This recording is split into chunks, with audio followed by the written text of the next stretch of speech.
dan para sahabat belajar la ilaha illallah, baru setelah 13 tahun di Madinah muncul ayat-ayat syariat. Syariat umroh, syariat haji, syariat puasa, syariat tilawah, syariat hijab. Sehingga ketika ayat hijab turun, perempuan-perempuan yang sudah belajar la ilaha illallah selama beberapa tahun tidak lagi sulit untuk menerapkannya. Begitu ayat hijab turun dibacakan oleh Nabi di dalam masjid, semua sahabat-sahabat mendengar itu dengan sangat perhatian. Lalu mereka semuanya pamitan, ya Rasulullah kami ingin pulang. Ngapain pulang? Mau ngasih tahu ke istri-istri kami supaya berhijab. Emang kamu punya istri? Oh ya enggak. Ada yang jomblo berharap punya istri, terus ngasih tahu ke siapa yang jomblo-jomblo? Itulah kasihannya ya. Enggak bisa ngasih tahu ke kakaknya, adeknya, apalah siapalah, mantannya mungkin. Pulang ngasih tahu ke istri-istri mereka, saudari-saudari mereka, putri-putri mereka, dan perempuan yang mendengar ayat ini dibacakan langsung menutup kepala mereka dengan benda apapun yang ada di tangannya. Mau jemuran, mau baskom, mau apa, pokoknya pegang apa, tutup langsung. Hijab. Kenapa? Ini perintah Allah. Gak mungkin Allah memerintahkan kita sesuatu kecuali ada kebaikan di dalamnya. Itu aja pertimbangannya, la ilaha illallah. Bukan kenapa? Kan lebih nyaman gak pakai hijab, kan ini, kan itu.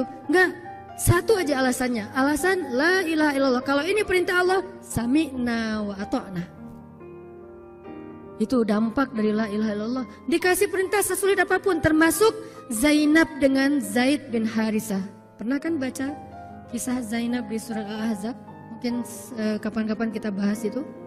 Efek dari la ilaha illallah. Tiba-tiba Nabi datang kepada Zainab. Sebetulnya Zainab ini ada hati kepada Nabi Muhammad. Siapa sih yang gak punya hati untuk Rasulullah ya? Semua cewek juga pasti mengidam-idamkan pengen jadi istri Nabi. Karena otomatis istri Nabi itu adalah dijamin surga. Siapa yang gak pengen jadi istri Nabi? Di surga nanti punya rumah, satu rumah dengan Nabi. Kan keren banget. Kita bisa jadi tetangga Nabi aja di surga udah keren banget. Apalagi serumah dengan Nabi. Semua cewek juga pengen jadi istri Nabi, termasuk Zainab. Dan itu hal yang wajar. Pas Nabi datang ke rumah Zainab, Zainab udah kegeeran. Nabi bilang kepada keluarga Zainab, saya ingin melamar Zainab. Zainab udah bahagia. Untuk Zaid, untuk Zaid, bukan untuk Rasulullah. Zaid? Siapa Zaid? Anak angkatnya Nabi Muhammad SAW, bekas budak. Mirip-mirip dengan Julaibib. Julaibib itu edisi Madinah, Zaid itu edisi Mekah. Ada dua cowok jomblo yang sama-sama pernah diuji dengan masalah jodoh. Zaid edisi Makkiyah, Julaibib edisi Madaniyah. Dua-duanya jomblo. Dua-duanya orang biasa, gak punya daya tarik. Followersnya gak ada, 0. Bukan selebgram sama sekali. Kata Rasulullah, aku melamar Zainab untuk putraku Zaid bin Harithah, anak angkatnya Nabi. Zainab menjawab apa? Ya Rasulullah, saya gak cinta sama Zaid. Jawaban yang sangat wajar kan? Dan jawaban yang paling sering kita dengar sekarang kan? Maaf ya, aku gak ada perasaan, kita jadi adik kakak aja. Itu kan standar ya? Standar banget lah kayak gitu-gitu. Maaf ya, kita jadi temenan aja. Maaf ya, aku gak ada perasaan apa-apa selama ini. Maaf ya, dan segala macam. Dengan bahasa-bahasa halus tapi nolak intinya. Kenapa gak bilang aja, udah gak usah kesini lagi. Kan jelas ya. Ini dengan bahasa, ya Rasulullah, aku tidak cinta kepada Zaid. Karena cinta juga pertimbangan yang penting. Dan Nabi juga tidak mengizinkan kita menikahkan putri kita dengan seseorang yang putri kita tidak berkenan dengannya. Tetap harus ditanya, ya Rasulullah, saya tidak cinta dengan Zaid. Turun ayat. Katakan kepada orang-orang yang beriman, laki-laki dan perempuan, kalau Allah sudah memerintahkan sesuatu, tidak ada kalimat yang keluar dari lisan mereka kecuali sami'na wa ata'na. Nabi bacakan ayat ini kepada Zainab. Zainab mendengar, ya Rasulullah, Allah yang menyuruh ini. Ya kata Rasulullah, sami'na wa ata'na. Kebayang gak tuh? Efek dari apa? La ilaha illallah. Jadi la ilaha illallah itu bukan cuma kalimat zikir, bukan cuma kalimat doktrin ideologi, bukan cuma masalah teologi secara teoritis, bukan.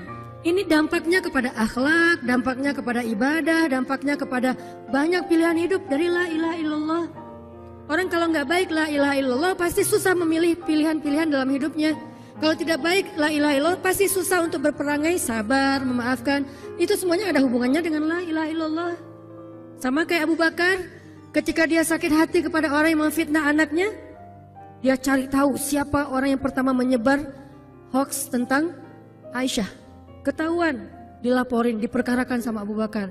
Tiba-tiba turun ayat dari Allah. Janganlah orang yang memiliki kelebihan harta di antara kalian bersumpah untuk tidak lagi membantu saudaranya gara-gara sakit hati. Hendaklah dia berlapang dada dan memaafkan. Itu perintah Allah, berlapang dada dan memaafkan. Terus konsekuensinya apa? Balasan janji Allah apa? Ala tuhibbuna ayyaghfirallahu lakum? Tidakkah kamu suka jika Allah memaafkan juga kesalahan-kesalahan kamu? Jadi deal-dealannya dengan Allah, bukan dengan makhluk. Enak aja saya maafin dia, untung di dia, rugi di saya. Enggak. Kalau kita transaksinya dengan